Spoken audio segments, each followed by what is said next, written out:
Bom dia, segundo ano de Geografia, capítulo 2 da apostila. Então vamos lá, é sobre estrutura fundiária. São assuntos que vocês já viram também, então fica mais fácil, né, de falar sobre o campo, sobre o setor primário, tá? Estrutura fundiária. O que é estrutura fundiária?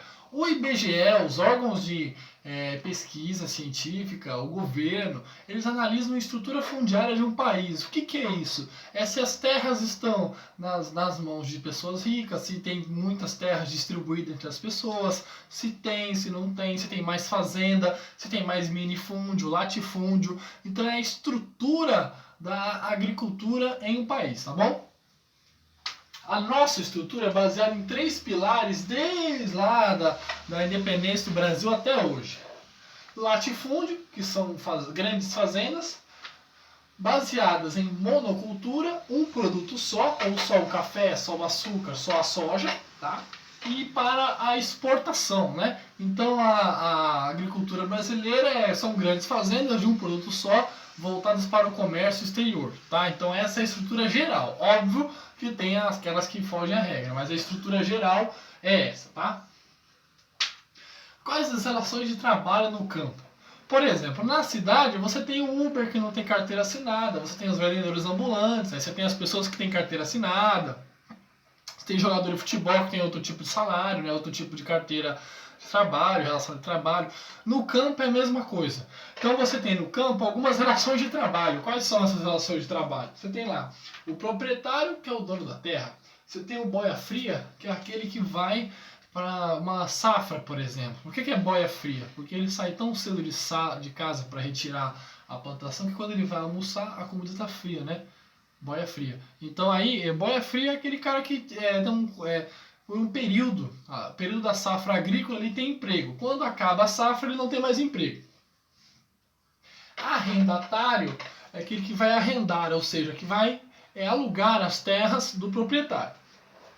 E o parceiro é aquele que vai, por exemplo, de tudo que eu consegui plantar aqui, metade é seu, metade é meu.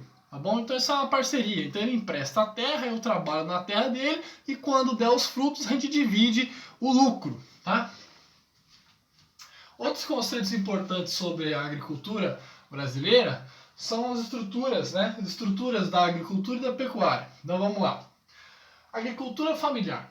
Agricultura familiar é aquela agricultura que fica dentro da mesma família. Por exemplo, o velhinho e a velhinha tem a fazenda, aí os filhos cuidam da logística, os netos cuidam do transporte, do caminhão, das compras de máquina. Então, uma estrutura agrícola formada ali nos vínculos familiares. Tá? A pecuária, você tem principalmente no Brasil os bovinos, né? E a pecuária baseada no frango, né, para o mercado interno, né? A avicultura para o mercado interno e os bovinos para o mercado externo, né? O Brasil é um dos campeões mundiais aí de exportação de carne, né? Então é muito importante para o PIB brasileiro a exportação da carne.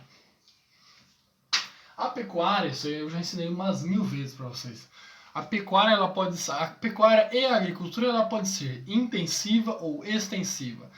Intensivo é intenso, então são em locais pequenos, com muita tecnologia em locais pequenos. Extenso são em grandes fazendas e não tem tecnologia. Então é o contrário, tá? Então a pecuária e a agricultura ela pode ser intensiva e extensiva. Quando tem tecnologia não tem espaço, quando não tem tecnologia tem espaço, tá? E para terminar, o maior conflito social que envolve a agricultura brasileira e em alguns países também, mas no Brasil é muito forte isso, é a reforma agrária. O que é a reforma agrária que tanto se fala nas eleições? A reforma agrária é o seguinte, você tem muitas terras na mão de poucas pessoas e muita gente querendo um pedacinho de chão para plantar. Então a reforma agrária é o quê? São os pedidos desse MST, desse pessoal, de distribuir um pouco desse muitas terras que esse cara tem para ficar mais igual a divisão econômica social, tá? Não estou defendendo a causa, né, da reforma agrária, nem nada, né? O cara conseguiu porque ele tem dinheiro, né? Comprou as terras e tal, né? Mas, por exemplo, muitas terras elas não são utilizadas. O cara tem 1 milhão de hectares, deixa 100 mil hectares sem usar, de tanto hectare que ele tem, de tão grande que é a fazenda dele. E esses 100 mil hectares poderia ser espaço para 10 famílias, 20 famílias plantar. Então a reforma agrária trata desse conflito entre os pobres e os ricos do campo, né? Os grandes proprietários, fazendeiros, latifundiários de terra e os pequenos agricultores ali que quase ficam indefesos em relação à política, a bandos armados, né? Que acontece muito na região amazônica. Então você tem esse conflito de classes sociais no campo que é em torno dessa questão da reforma agrária, tá bom? Esse é o segundo capítulo da apostila, tá? Tchau!